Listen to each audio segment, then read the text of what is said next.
The Chicago Bears should play Caleb Williams in the Hall of Fame game against the Houston Texans, but they won't. So here's who we should be watching for instead.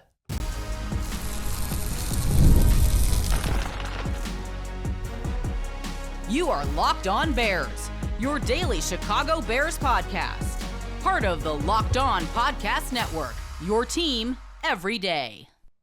This is Locked On Bears, and I'm your host, Lauren Cox. I'm here to bring you your daily, in-depth Chicago Bears news and analysis. You can follow me on Twitter at CoxSports1. You can follow the podcast at Locked On Bears on all of your favorite social media platforms, including the Locked On Bears YouTube channel, where you can keep up with all of our video podcasts as well. Thanks for making Locked On Bears your first listen today. We're part of the Locked On Podcast Network, your team every day. Today's episode is brought to you by Gametime. Download the Gametime app, create an account, and use our promo code LOCKEDONNFL for $20 off your first purchase. Terms apply. On the show today, we look at why the Bears should play Caleb Williams in the Hall of Fame game, even though they won't. We'll hear from Matt Eberflus about why they aren't, and also I think he, in the same breath, makes the case for why they should, sort of inadvertently.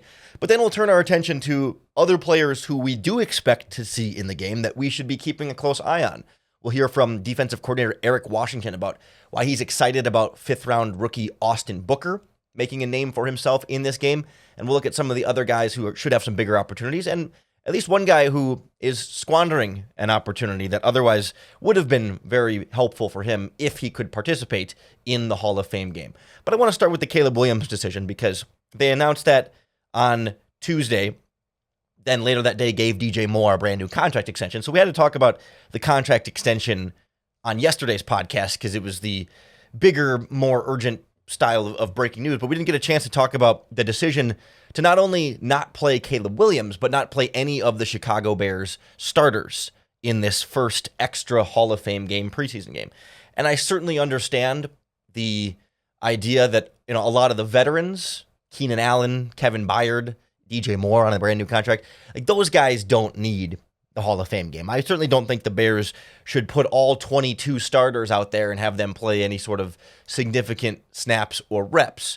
But Caleb Williams and the rookies feel like they're in a different category for me at this stage of the process because they need, the young players in general, not just the rookies, but especially the rookies, need playing time. And of course, playing them in a preseason game is a meaningless game that carries some level of injury risk, and that's always something you want to be mindful of and try to mitigate whenever possible, and that's probably the biggest reason why he's not going to play in this first preseason game, because the way you hear Matt Eberflus talk about it, the main message is like, listen, because we have the Hall of Fame game, we've had a lot of practices, we still have joint practices with the Bengals and maybe another team in there, and then 3 more preseason games. Like there's not, they don't feel like they need to get him out here for these reps, but then in the very next sentence, Eberflus kind of makes the case for why it would still make sense to play him in this game. But I'm just curious, do you think Caleb, is there any more or less of an urgency to see Caleb in actual games before the regular season? As far as I think where we are right now as a football team, because we do have some young key spots, I think we do have to see that. But I think as you grow as and mature, as a football team, I think you can adjust that. I think if you feel you're getting really good practice reps against ones-on-ones, good on good, and you got a couple of joint practices, that could adjust and change. Every year's different. Your team's different every single year, and you just do what you think is the best, or we think what is the best for that particular year. Even for a rookie quarterback, he still fits into that philosophy, right? I mean, that doesn't change it. That a rookie might need more time, He does as many reps as he can get, and you got to be safe, of course. You can't put him out there with, such and such, but you got to be smart about it. Obviously, you do have to be smart about it, but Matt Eberflus said it himself. Like, Caleb needs every rep he can get. So why not give him those reps in this Hall of Fame game? I certainly understand he's getting a lot of other reps. And I don't think him playing or not playing in the Hall of Fame game isn't going to be what decides whether Caleb is a great quarterback or not a great quarterback. But it's hard to see any downside to playing him in the Hall of Fame game except for some amount of injury risk. That's the only thing that you are, if he takes a hit or something like that and he could get hurt, that is absolutely a valid reason. but it'll be the same in the next 3 preseason games. It's not like he's more or less likely to get hit or hurt in the Hall of Fame game compared to the other 3. I know the offensive line has had to move some different pieces around, so we'll see. Maybe they feel like, okay, Braxton Jones isn't ready to go yet at left tackle. Nate Davis isn't ready to go yet at right guard. Tevin Jenkins has been in and out occasionally at left guard, so maybe, and I think the best explanation I could give is if they don't feel like the offensive line, the starting lineup is healthy enough, then they don't feel like they could maybe protect Caleb as well as they would want, and so, okay, that one I would absolutely give you. But giving him a drive or 2 in the Hall of Fame game is not going to drastically increase his injury risk. And I think every opportunity you can give him to go through warmups, do the whole process of being the Bears' starting quarterback to make it feel as natural and as second nature to him. Like, I want him to be bored with that entire process by week 1. I want him to have gone 4 times through what a full game day looks like, getting ready for the game, suiting up, warming up before the game, opening coin toss, going through the whole process, going and taking the first few snaps under center. Like, I want that to be boring and monotonous for him after these 4 preseason games. I want him to do it in all 4. And you could have him come out and hand the ball off 3 times. But, like, get him out there and just let him have that experience of, like, feeling what it's like to put on the Bears helmet, to line up under center in this offense, to get a play call in from Shane Waldron on an actual field, in an actual situation, and communicate to teammates, even if it's not super replicable football in terms of the play calling and the game planning. I mean, it's not going to be like a regular season game, but just have him go through all that whole process. Like, he's a rookie. This is the time he needs it the most. I could even argue by year 2. No, don't play him. What's the point? But, like, this is the rookie season. He's doing all this stuff for the first time. He has not done some of this stuff before, and certainly not in the NFL. So, like, to just get him through that process to make it that much more natural so it's not so new to him when the games really do start mattering. Like, I would love to just see a drive, a few plays in the Hall of Fame game just to kind of get his feet under him a little bit and get used to how this process works as the Chicago Bears quarterback. The Bears obviously have more information than I do. They see a lot more than I do. Matt Eberflus and the Bears coaching staff knows a lot more about football than I do. So I'm not here to say that they're all idiots who are wrong and I'm the only one who's right about this. But I would have liked more explanation than we got, especially when Eberflus comes around and says he needs every rep he can get. Okay, then give him some reps in the Hall of Fame game, because otherwise there's no excuse for not having enough reps for him, because he needs every rep he can get. So let's take advantage of some of the reps that are here. Instead, other players on this roster will get a chance to take advantage. Tyson Bagent will start at quarterback, and given that we're not going to see very many of the starters at all, or any of the starters, it's a great opportunity for some names who are competing for rotational roles as backup, but that we're still really excited to see. So we're going to start with the pass rushers at the all-important defensive line positions, and we'll hear from defensive coordinator Eric Washington about 5th-round rookie Austin Booker and what he wants to see from him next on Locked On Bears. This episode of Locked On Bears is brought to you by our friends at Gametime, the best way to get tickets for all of your favorite live events. I have the Gametime app on my phone, and I use it all the time to go to concerts, especially. I'm seeing Blink-182 next week. I'm seeing Green Day later this month. Really looking forward to those shows. And I bought my tickets on Gametime. I also bought Bears tickets on Gametime last year. I've bought comedy tickets, theater shows. I mean, they've got all the live events in your area on their app. And the best parts for me are that you can see your view from your seat on your phone before you buy your ticket. So you can know exactly what you're going to get with your ticket purchase. And you'll also know exactly what you're going to pay, because Gametime has all-in pricing. So there aren't any added fees at the end of the checkout process that make your tickets cost more than you thought they were going to when you first picked them out. So take the guesswork out of buying tickets with Gametime. Download the Gametime app, create an account, and use our promo code LOCKEDONNFL for $20 off your first purchase. Terms apply. Again, create an account and redeem our code LOCKEDONNFL for $20 off. Download Gametime today. Last minute tickets, lowest price guaranteed. So the starters aren't going to play in the preseason, but that's a lot more playing time for obviously the backups, but especially the young players, the rookies and second and third year guys who have maybe gotten some playing time or very little playing time up to this point in their career, but have a shot in these preseason games to show everyone, including the Bears, what they can do and why they deserve more time with the starters, or maybe any time with the starters, or time just not inactive on the bench. Show them that they're ready to play right now at this stage of their NFL careers. And I think where it's going to be most critical on this Chicago Bears roster right now is on the defensive line. where we're not expecting to see Montez Sweat, DeMarcus Walker, Andrew Billings, probably not Gervon Dexter at this point, although much like Caleb Williams, I would play Gervon Dexter. I don't care that he's a starter. I don't care that, there's an injury risk or whatever, but like, he's a second-year player who desperately needs reps. I would start Gervon Dexter and Zach Pickens on the defensive tackle spots just to give those guys the opportunities. Andrew Billings doesn't need it. The rest of the defensive tackles do. I would argue that Montez Sweat's probably the only defensive end who doesn't need it, but I understand sitting DeMarcus Walker as well. But the other 6 defensive ends on the roster should all play a ton, led by rookie 5th-round pick Austin Booker, who through the last week and a half of training camp practices has started sometimes rotating in with the first team defensive line, getting some snaps with the starters against the other starters to show what he can do against higher quality opponents out there. And that's what I'm really curious to see, how that stacks up against a real actual opponent, not just his teammates on offense, with the Houston Texans, who may not play many, if any, of their starters either. But that's where I want Austin Booker to go dominate. Show the Bears and the Texans and the rest of the NFL that you're not just a backup defensive end, but that you're a guy who can rotate in off the bench and make big plays for this team and be an important part of this pass rush. And when you hear the way defensive coordinator Eric Washington talks about him, I think you can sense a certain level of, maybe excitement is too strong of a word. I don't want to read too much into it, but like, there's an optimism here and a feeling of like, all right, kid, you made some nice flashes at practice. Let's go see what you can do. Here's Bears defensive coordinator Eric Washington.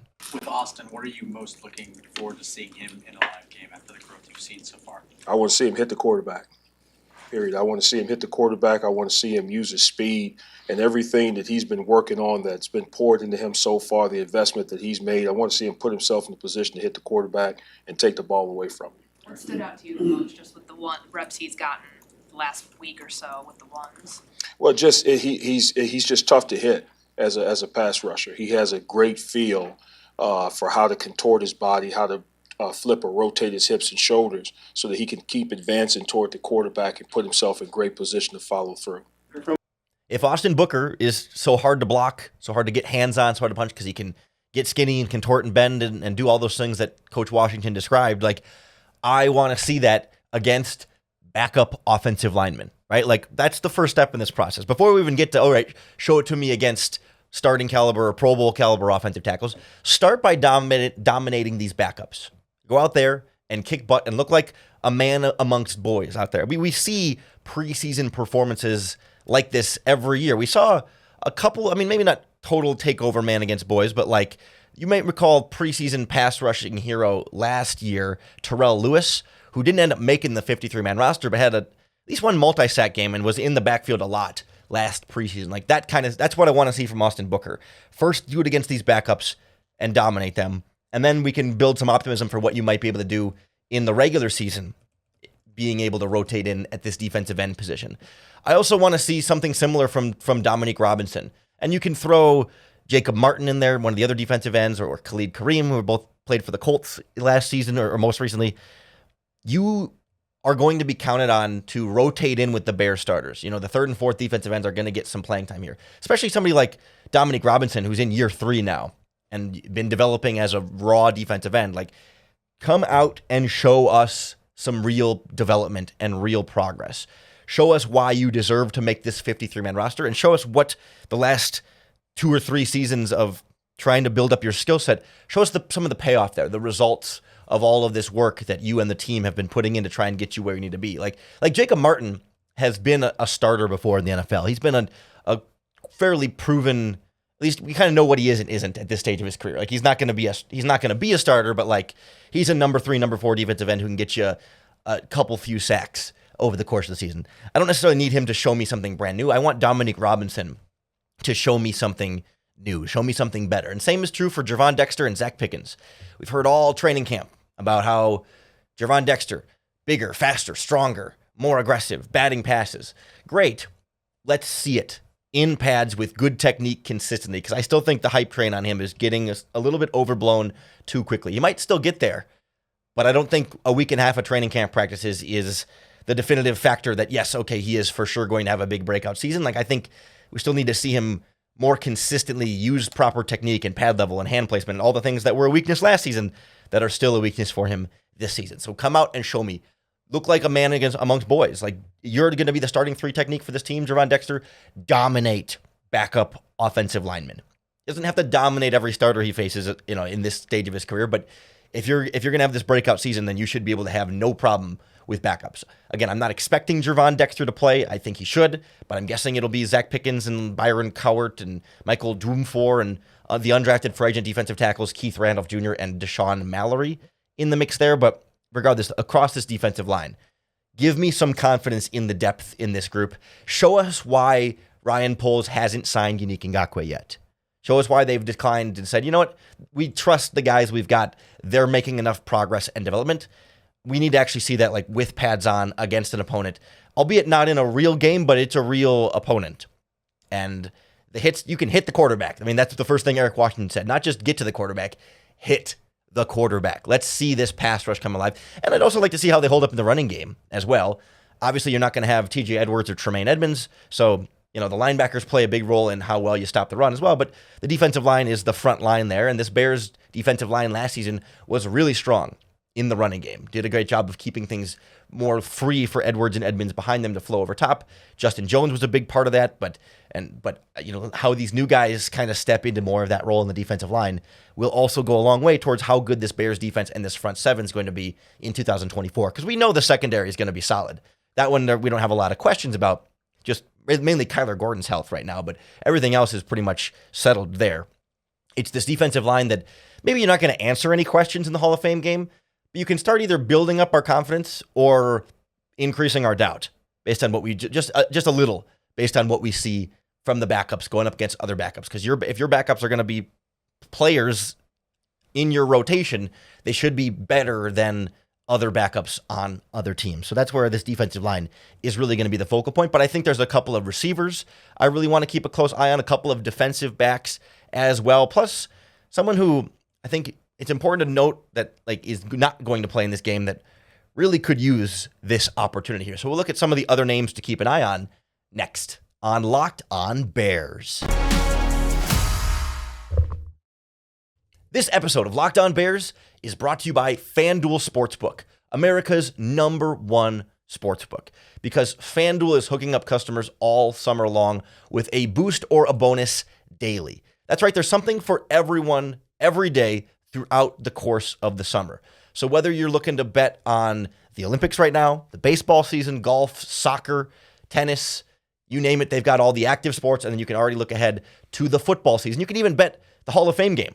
The Bears are actually 1.5-point underdogs as the technical home team in this Hall of Fame game.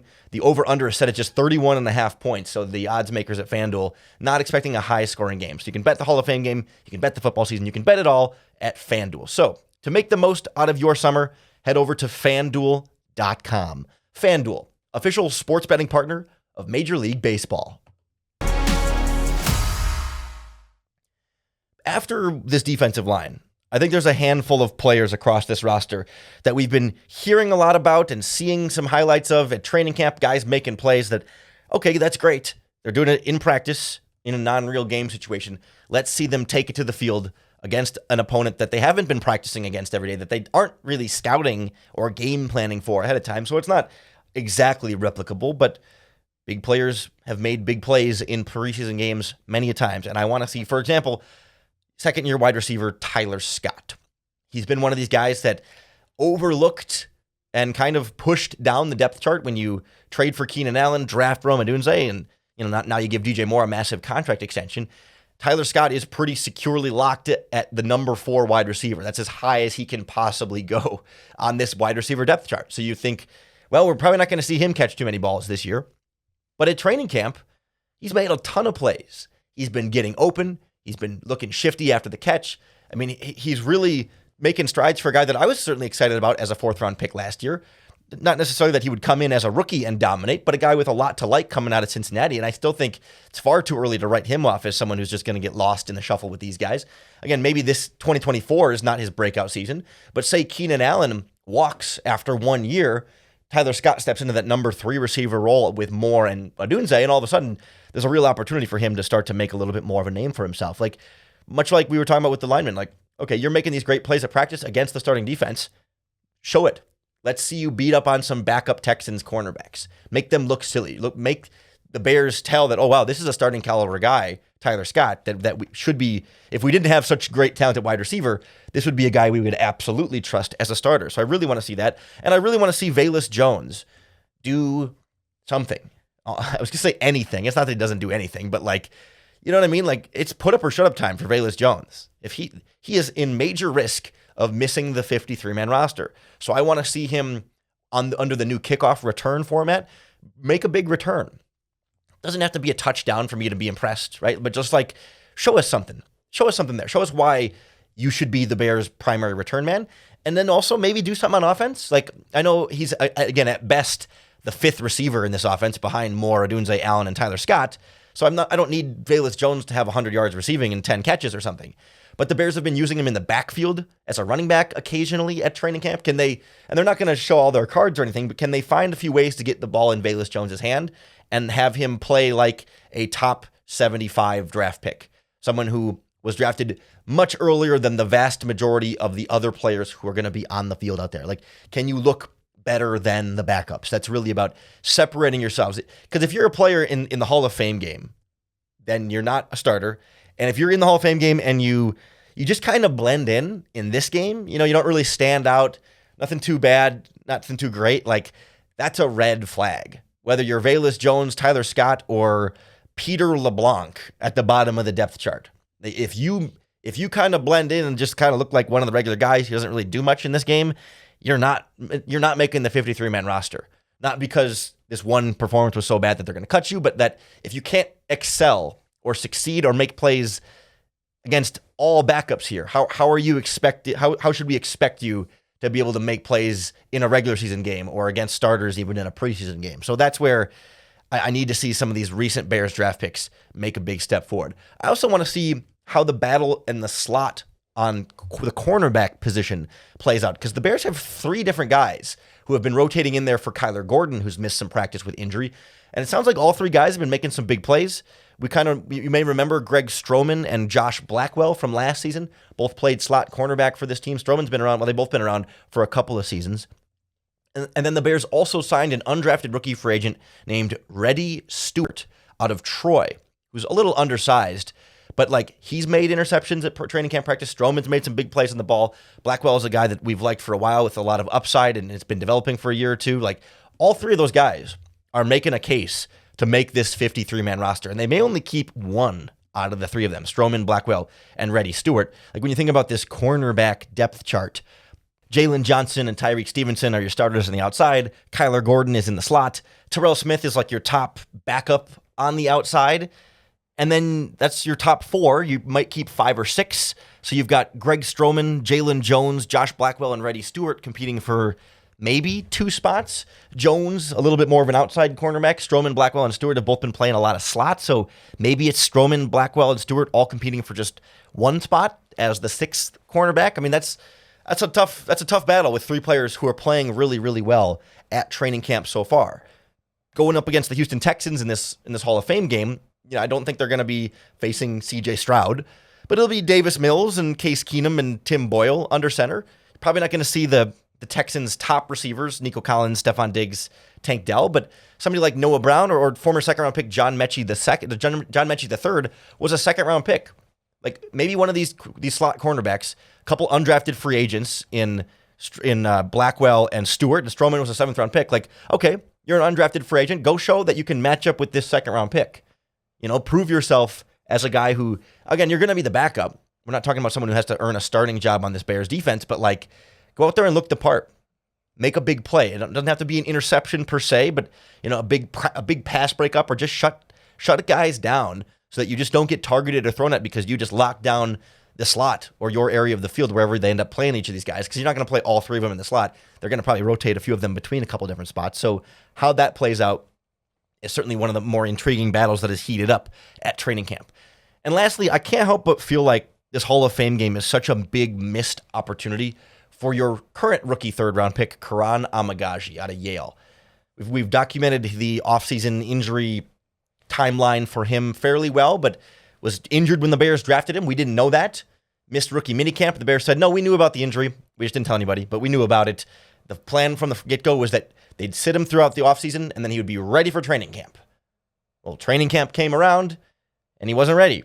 And now we're like 2 weeks into training camp, and he's still not ready, still on the non-football injury list. But I can't help but feel like the Bears starters aren't playing in the Hall of Fame game.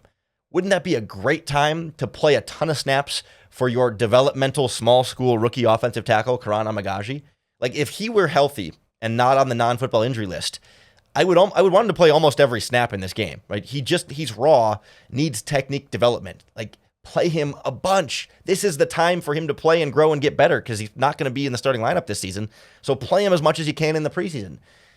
And yet he's injured.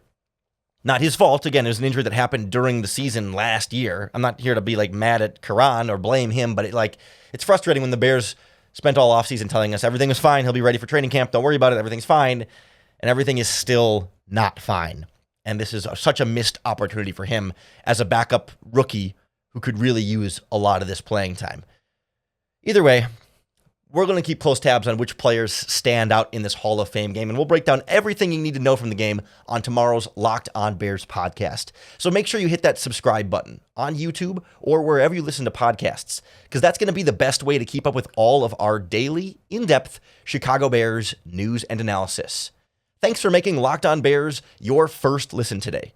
We're part of the Locked On Podcast Network, your team every day, and we've got your teams covered every day across all the sports. So if you're looking for a second listen, why don't you check out the Locked On Sports Today podcast? It's one of our national shows. I was a guest on Thursday's Locked On Sports Today, talking about Caleb Williams not playing in the Hall of Fame game, talking about DJ Moore's contract extension, talking about Devin Hester going into the Hall of Fame. So for more Bears talk here on the Locked On Podcast Network, check out Locked On Sports Today on YouTube or wherever you found this Locked On Bears podcast.